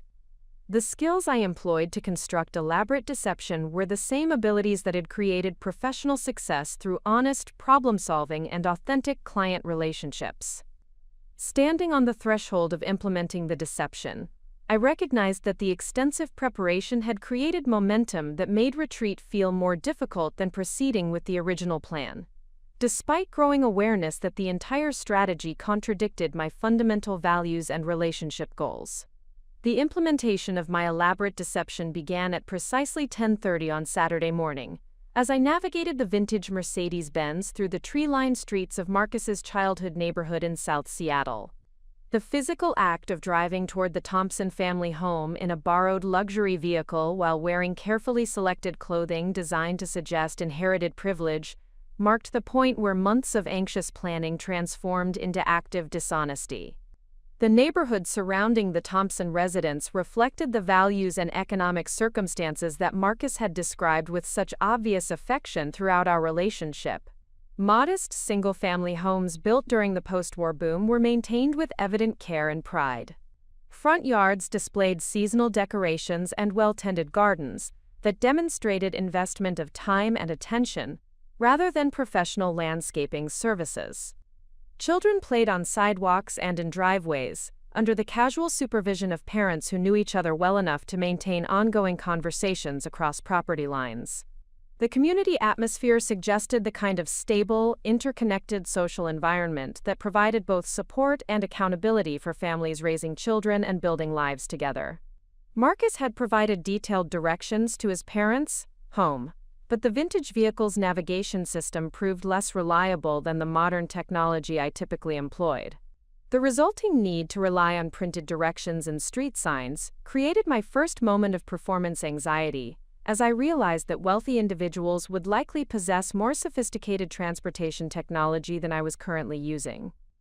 This initial concern highlighted a fundamental challenge that would persist throughout the weekend: maintaining consistent character responses while managing practical situations that required quick decision-making. The gap between my fictional persona and actual circumstances created constant opportunities for inadvertent revelation of truth. The Thompson family home occupied a corner lot distinguished by mature maple trees and a wraparound porch that suggested both original architectural character and ongoing maintenance investment. The house itself was a two-story structure painted in welcoming earth tones with white trim that appeared recently refreshed. A small workshop visible behind the main house confirmed Marcus's previous descriptions of his father's woodworking hobby. Several vehicles already occupied the driveway and adjacent street spaces, indicating that extended family members had arrived earlier for the reunion weekend. The mixture of practical sedans, pickup trucks, and compact cars reflected the working-class values and financial priorities that Marcus had described with such obvious respect and affection. My borrowed Mercedes-Benz created an immediate visual contrast that would require explanation and careful management throughout the weekend. The vehicle's obvious luxury and vintage status would naturally prompt questions about its significance and my reasons for driving such distinctive transportation. The first test of my deception occurred before I had even exited the vehicle. Marcus emerged from the front door with evident excitement and approached the car with curiosity about the change from my usual transportation. His expression reflected genuine interest rather than judgment, but his questions would require immediate performance of my fictional persona.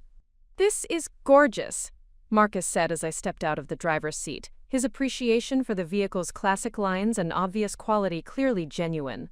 "I've never seen you drive anything like this before. Is it new?" Quote. The question provided an opportunity to establish key elements of my fictional background while creating plausible explanation for the vehicle's sudden appearance. Actually, it belonged to my grandmother, I replied, drawing upon prepared stories about family heirlooms and inherited possessions. I've been meaning to take it out more often, and this seemed like the perfect occasion. Marcus's enthusiastic response to this explanation provided initial confirmation that my preparation had created believable foundation for the deception. His natural assumption that someone might inherit and maintain vintage luxury vehicles from family members aligned with the privileged background I was attempting to portray. Yet even this successful initial exchange created internal tension between satisfaction at effective performance and guilt about deceiving someone whose honest enthusiasm deserved authentic response rather than calculated manipulation. The emotional complexity of successful deception would persist throughout the weekend. The second test occurred as Marcus guided me toward the front porch, where several family members had gathered to welcome arriving guests. The group included his parents, Robert and Patricia Thompson, along with his sister Claire and her husband David, who had driven up from Olympia with their 2 young children. The visual contrast between my carefully curated appearance and the casual, comfortable clothing worn by the Thompson family members was immediately apparent. While they had clearly dressed appropriately for a family gathering, their choices reflected practical considerations and personal comfort, rather than impression management or social positioning. Patricia Thompson approached with genuine warmth that immediately challenged my assumptions about potential judgment or resentment toward wealth. Her greeting reflected genuine pleasure at meeting someone important to her son rather than evaluation based on economic circumstances or social positioning. "Victoria, we're so happy to finally meet you," Patricia said, embracing me with natural affection that suggested complete acceptance despite obvious differences in our backgrounds and circumstances. "Marcus talks about you constantly, and we can see why he's so taken with you." Robert Thompson's greeting was equally warm and lacking in the deference or resentment that I had feared might characterize working-class responses to perceived privilege. His handshake was firm and direct, his eye contact genuine, and his initial questions focused on my relationship with Marcus, rather than curiosity about my apparent wealth or social status. The absence of obvious negative reactions to my fictional persona should have provided reassurance about the Thompson family's character and acceptance. Instead, their natural warmth created guilt about deceiving people whose genuine kindness deserved honesty rather than elaborate performance designed to test their motivations. The third significant test emerged during the initial tour of the Thompson family home, which Marcus had arranged to provide context about his childhood and family history. The house's interior reflected the same combination of modest circumstances and evident care that characterized the exterior and surrounding neighborhood. Furnishings throughout the home demonstrated practical choices made with attention to durability and family function rather than aesthetic impression or social status. The living room contained a comfortable sofa and chairs arranged to facilitate conversation, with family photographs and children's artwork displayed prominently on walls and surfaces. The kitchen served as the obvious center of family activity, with evidence of ongoing meal preparation for the weekend's gatherings. Multiple generations of women worked together preparing traditional dishes while maintaining animated conversations about family news, community events, and shared memories. My fictional persona required appropriate responses to this domestic environment that would demonstrate appreciation while maintaining character consistency. The challenge involved expressing genuine admiration for the family's warmth and hospitality while supporting the impression that such environments were familiar, rather than remarkable from my privileged perspective. The fourth test occurred during my introduction to Marcus's extended family members, who had gathered in the backyard for an informal barbecue that would serve as the weekend's opening social event. The group included aunts, uncles, cousins, and family friends representing multiple generations and various professional backgrounds within the working-class spectrum. The conversations that emerged during these introductions provided numerous opportunities for both successful performance and potential exposure. Family members asked natural questions about my background, my relationship with Marcus, and my impressions of their community and traditions. These interactions required constant attention to maintaining character consistency while avoiding specific claims that might be challenged or verified. The mental energy required for this sustained performance was considerably greater than I had anticipated, creating fatigue that threatened my ability to maintain natural conversation and appropriate emotional responses. One particularly challenging moment occurred during a conversation with Marcus's Aunt Sarah, who worked as a nurse at a local hospital and possessed both natural curiosity and professional experience in evaluating people's authenticity and emotional states. Her questions were friendly but penetrating, seeking genuine connection rather than superficial social exchange. "Tell me about your family," Sarah requested as we shared barbecue plates at one of the picnic tables scattered throughout the backyard. "Are your parents still living? Do you have siblings?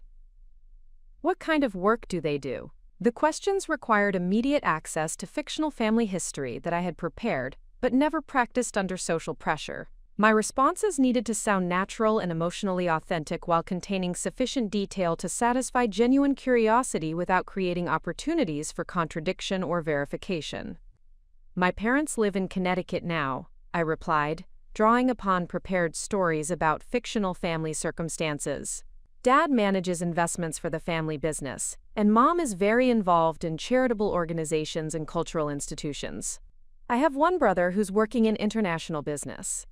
Sarah's follow-up questions tested my ability to provide consistent details about these fictional family members while maintaining appropriate emotional tone and natural conversation flow. The exchange highlighted the exhausting nature of sustained deception and the constant risk of inadvertent revelation. The fifth significant challenge emerged during a conversation with Claire about her small bakery business, which had been struggling with technology integration and online marketing challenges.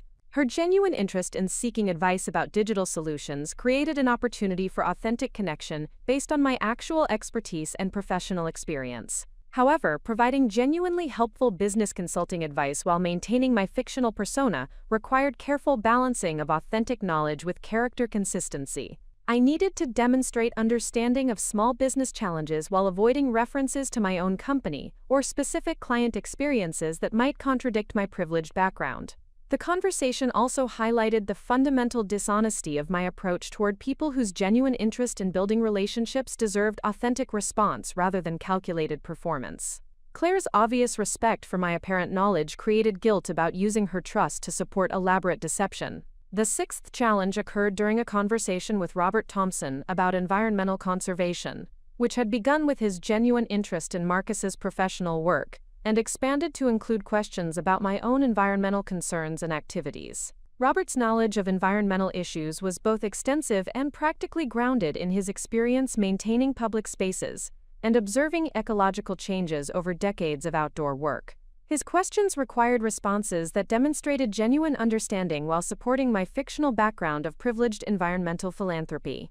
The conversation created opportunities for authentic connection based on shared values and environmental concerns, while simultaneously requiring deception about the specific ways I had developed knowledge and supported conservation efforts. The contradiction between genuine common ground and artificial presentation created internal conflict throughout the exchange. The seventh significant test emerged during preparation for the evening meal, when Patricia Thompson invited me to participate in kitchen activities that were clearly important family traditions. The collaborative cooking environment required both practical contribution and social integration, while maintaining character consistency.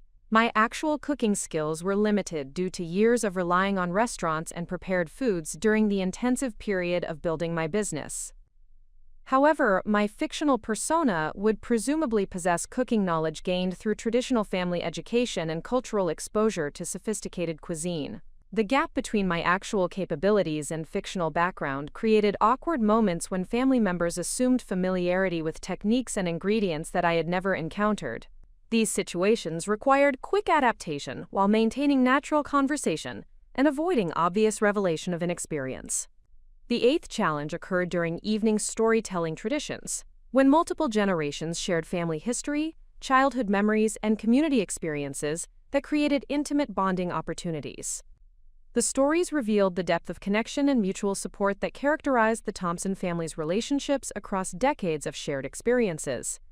My participation in these storytelling traditions required fictional narratives about childhood experiences, family traditions, and formative memories that would contribute to group intimacy while supporting my deceptive persona.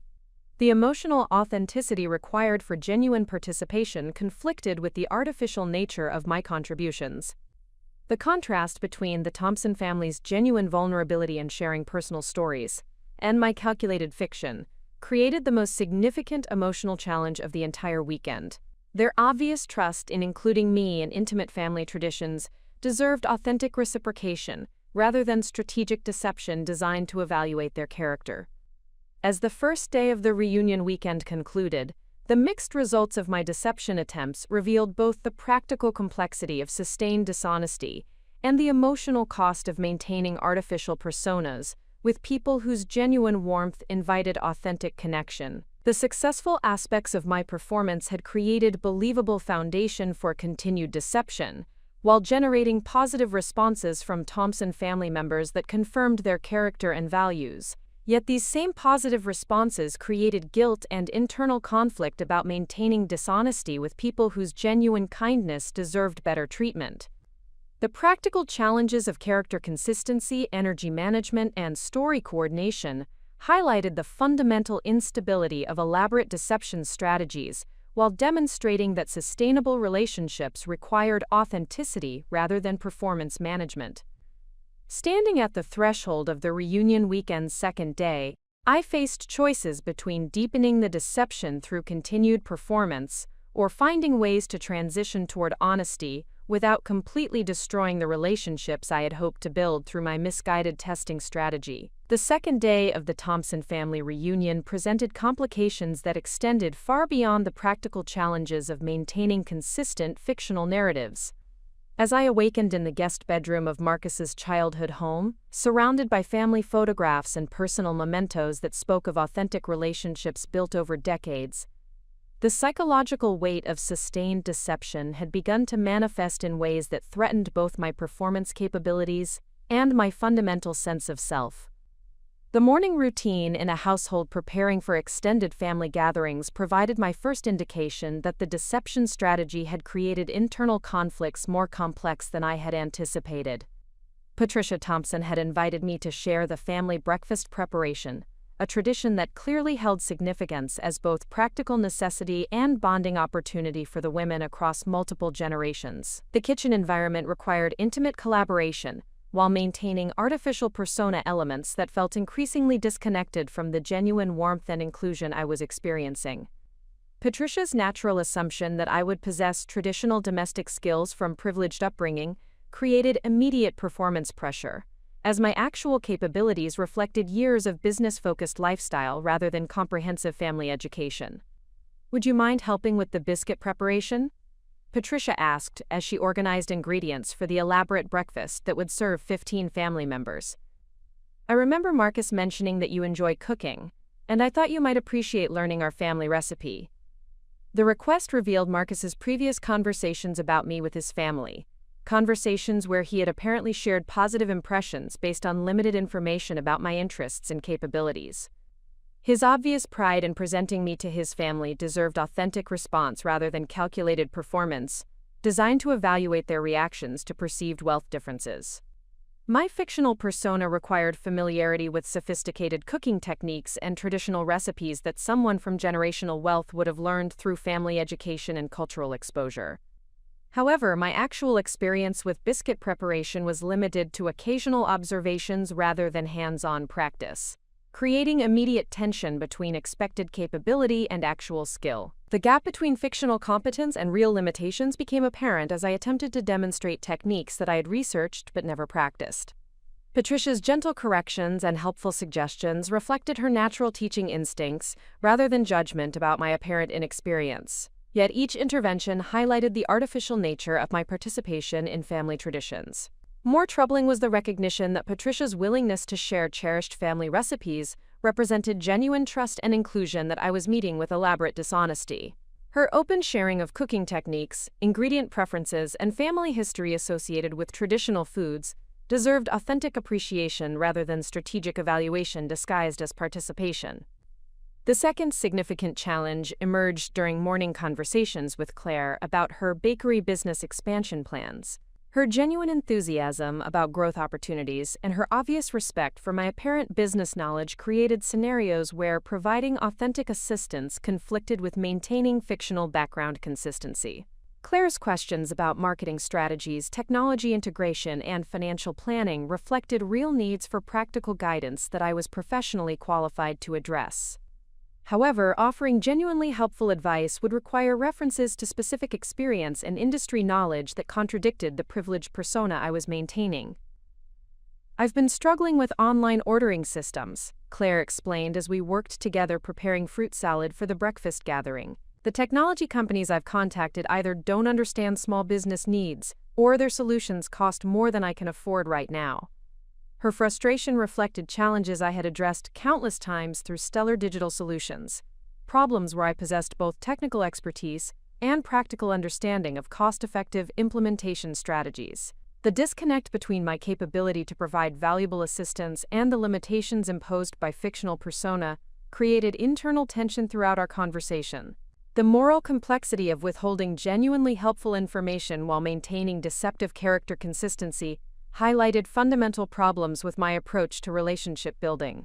Claire's trust in seeking my advice deserved honest response based on actual expertise rather than fictional perspectives that provided limited practical value. The third major challenge occurred during extended conversations with Robert Thompson about environmental conservation efforts in urban settings. His knowledge of ecological systems and practical conservation challenges reflected decades of professional experience, combined with genuine personal commitment to environmental stewardship.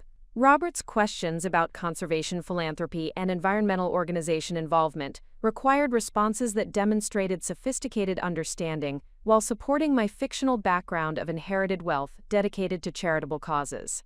The conversation created opportunities for authentic connection based on shared environmental values while demanding sustained performance of artificial persona elements. "Have you been involved with any of the major conservation organizations in your area?" Robert asked as we walked through his carefully maintained garden, which demonstrated both environmental consciousness and practical horticultural knowledge. "I'm always curious about how different groups approach habitat restoration and species protection."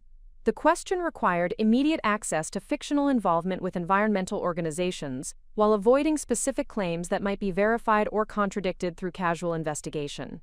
My response needed to demonstrate appropriate knowledge and commitment while maintaining character consistency throughout extended discussion. The conversation highlighted the exhausting nature of sustaining complex deception while simultaneously revealing the genuine common ground that existed between Robert's values and my own authentic environmental concerns. The artificial barriers I had created through fictional persona prevented natural development of relationships based on shared interests and mutual respect. The fourth significant obstacle emerged during family storytelling sessions, where multiple generations shared personal experiences that created intimate bonding opportunities. The Thompson family tradition of evening story sharing clearly served important functions in maintaining family connection and transmitting values across generations. My participation in these storytelling traditions required fictional narratives about childhood experiences, formative relationships, and personal growth moments that would contribute to group intimacy while supporting deceptive background claims. The emotional authenticity required for genuine participation conflicted fundamentally with the artificial nature of my contributions. The stories shared by Thompson family members revealed vulnerability, humor, and genuine emotion that invited reciprocal authenticity. Their willingness to share personal struggles, family conflicts, moments of doubt, and experiences of growth demonstrated trust that my fictional responses could not adequately honor. One particularly challenging moment occurred when Marcus shared the story of how his relationship with me had affected his perspective on environmental work and personal relationships. His obvious love and genuine appreciation for our connection deserved authentic acknowledgement rather than performance management designed to maintain character consistency. "Meeting Victoria has changed how I think about making a difference in environmental conservation," Marcus told the assembled family members, his voice carrying conviction that reflected deep emotional investment. "She's helped me understand that individual commitment combined with strategic thinking can create impact that extends far beyond what either approach accomplishes alone." His words should have filled me with joy and gratitude, representing confirmation of positive influence I had apparently provided through our relationship. Instead, his genuine appreciation created guilt about deceiving someone whose honest affection deserved truthful response, rather than elaborate fiction designed to test his family's character. The fifth major challenge involved navigation of gift-giving traditions that were clearly important family customs during reunion gatherings. The Thompson family approached gift exchange with attention to personal meaning rather than monetary value, emphasizing thoughtful selection over expensive presentation. My fictional persona required gift choices that reflected privileged background and sophisticated taste while remaining appropriate for family gathering context. The presents needed to demonstrate generosity without appearing ostentatious or creating discomfort among recipients who operated within different economic circumstances. The gifts I had selected during my preparation phase suddenly felt calculated and artificial when presented within the context of genuine family traditions. The handcrafted items and personal selections that Thompson family members exchanged reflected intimate knowledge of individual preferences and demonstrated investment of time and attention rather than disposable income. Patricia Thompson's gift to me consisted of a hand-knitted scarf in colors that complemented my complexion, accompanied by heartfelt explanation about her desire to create something personal for someone who had brought happiness to her son. The obvious time investment and personal attention represented genuine affection that my expensive but impersonal gifts could not reciprocate. The contrast between authentic generosity and calculated impression management highlighted fundamental problems with my approach to relationship building. The Thompson family's natural gift-giving style reflected values that emphasized personal connection over social positioning. Values that aligned with what I claimed to appreciate but was not practicing through my deceptive behavior. The sixth obstacle emerged during discussions about future family gatherings and holiday traditions, where my continued participation was assumed by family members who had accepted me as Marcus's serious partner. Their natural inclusion in family planning created scenarios where maintaining deception would require ongoing fictional commitments extending far beyond the reunion weekend.